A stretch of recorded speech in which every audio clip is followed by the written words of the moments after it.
নমস্কার বন্ধুরা, মানসীস কিচেনে আবারও সবাইকে স্বাগত। আমি ভালো আছি, আপনারা কেমন আছেন? আজকে রেসিপি নিয়ে এসেছি সবার ফেভারিট ডিমের রেসিপি নিয়ে এসেছি। ডিম ভাজা, ডিম সেদ্ধ, ডিম ভুজিয়া। ডিম তো এমন একটা আমাদের সবারই প্রয়োজনীয় জিনিস, যেটা ছাড়া মানে কিছুতেই কিছু ভালো লাগে না। ঘরে কিছু সবজি না থাকলে ডিম ভাজা, ডিম সেদ্ধ, ডিমের কারি। তো ডিম আমাদের নিত্য সঙ্গী বলা চলে যেতে পারে। যারা নিরামিষ খায় তাদের আলাদা ব্যাপার, যারা নিরামিষ মানে খেতেই পারে না তারা তো ডিম না হলে চলবেই না। ব্রেকফাস্ট থেকে শুরু করে রাতের ডিনার ডিম সর্বত্র চাই। তো আজকে আমি যে রেসিপিটা বানালো সেটা হচ্ছে ডিমের কারি। তো আমি এখানে 5টার মতন ডিম নিয়েছি। তো 5টা ডিম দিয়ে রেসিপি করব। ডিমগুলো আলু দিয়ে বানাবো, এমনিও কারি বানানো যেতে পারে। তো আমি ডিমগুলো ফার্স্টে সিদ্ধ করে নিয়েছি, ডিম আর আলুটা। তো এখানে ডিমটা সিদ্ধ করে নেওয়ার পর খোসা ছাড়িয়ে আমি কড়াইতে একটু ভাজবো হলুদ লঙ্কা গুঁড়ি দিয়ে। প্রথমে ছুরি দিয়ে ডিমগুলো কেটে নিয়েছি যাতে নুন ও মশলাগুলো সব ঢুকে যেতে পারে। আমার ভাজা হয়ে গেল ডিম। আলু ভেজেও করা যেতে পারে, কিন্তু আলু এখানে আমি সিদ্ধ করে নিয়েছি। তো এরপর কড়াইয়ে আবার তেলটা গরম হতে দিলাম। তার মধ্যে গোটা গরম মশলা ফোড়ন দিলাম এবং পেঁয়াজ কুচিগুলো একটু ভালো করে ভেজে নেব লাল লাল করে। তারপর আমি এখানে শুধু আদা বাটা রসুন বাটা দিয়ে বানাবো, পেঁয়াজ বাটা না, পেঁয়াজ কুচি দিয়ে আমি বানাবো। এখানে আমি দিলাম টমেটো কুচি, একটু গ্রেট ছিল আর একটু কুচি ছিল, দুটো একসঙ্গে মিলিয়ে নিলাম। ভালো করে আমি পেঁয়াজ আর টমেটো কুচির সাথে কুচিটা ভালো করে ভেজে নেব। এরপর আমি একটু ভাজা ভাজা হয়ে গেল ওই দুটো জিনিস, আস্তে আস্তে আমি আদা গ্রেট করা দেব, রসুন দেব। এগুলো আবার সব ভালো করে একত্র করে নিয়ে ভালো করে আমি ভেজে নেব লাল লাল করে। এগুলো ভাজা হয়ে গেলে এর সাথে আমি মশলা অ্যাড করব।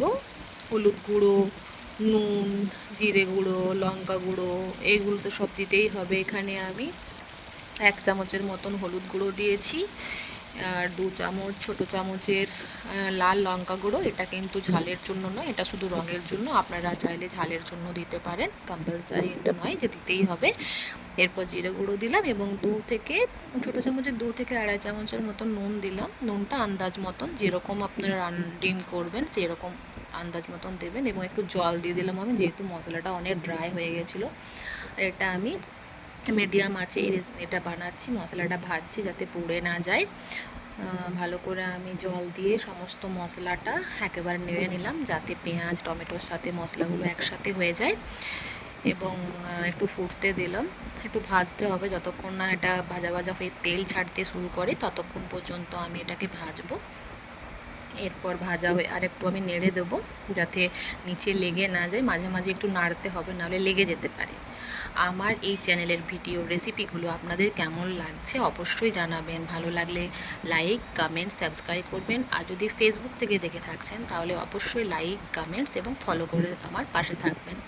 আপনারা যত আমাকে কমেন্টস লাইক করবেন তত আমার ভালো লাগবে এবং নিত্য নতুন আমি রেসিপি আপনাদেরকে দেখাতে পারবো। এই মশলাটা কিছুক্ষণ ভাজা হয়ে যাবার পর আমি এর মধ্যে একটু ডিম কারি মশলা অ্যাড করে দিলাম। এটা কম্পালসারি, দিতেও পারেন বা আপনাদের ভালো লাগলে দেবেন। এটা সম্পূর্ণ অপশনাল, ঠিক আছে? এটা দিতেই হবে তার কোনো মানে নেই বা কম্পালসারি নয় কি হ্যাঁ এটা লাগবেই। এটা আপনাদের টেস্টের উপর নির্ভর করছে। এরপর আমি এখানে সেদ্ধ করা আলু কয়েক পিস দিয়ে দিয়েছি। তো আলু এতগুলো দিয়ে দিয়েছি, এতগুলো আলু আমি দেবো না, তুলে নেব। কেন কি ডিম আছে, এত আলু বেশি আলু খাওয়াও ঠিক নয় স্বাস্থ্যের পক্ষে। তাই আমি দুটো আলু মানে যেহেতু দিয়ে ফেলেছি এটাকে তুলে দিলাম। এই কটা আলু দিয়ে বানাবো, বেশি আলু হয়ে গেল আবার ভালো লাগবে না। তো আমি আলুর সঙ্গে মশলার পুরো গ্রেভিটা মাখিয়ে দিচ্ছি। আলুটাও একটু কষে নেব, না কষলে ভালো লাগবে না। আপনারা চাইলে এখানে আলুটাকে প্রথমে তেলে ভেজে দিতেও পারেন। তো আমি এখানে সেদ্ধ করে নিয়েছি, জলদি হয়ে যাবে।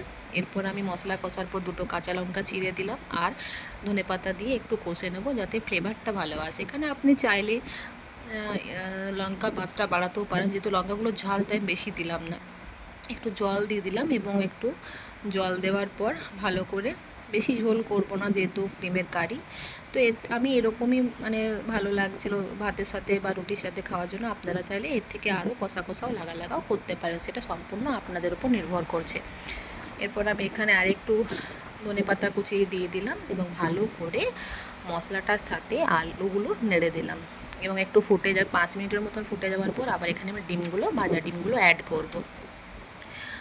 আমি সব ডিমগুলো দেওয়ার পর ভালো করে আলু ডিম নেড়ে দিলাম এবং 10 মিনিটের মতন ফুটতে দেবো, তাহলে অতটা জল মরে যাবে। যেহেতু কারি বানাবো, তো কারি জন্য আমার রেডি হয়ে গেছে। 10 মিনিট পর এলাম, কেমন লাগছে অবশ্যই জানাবেন।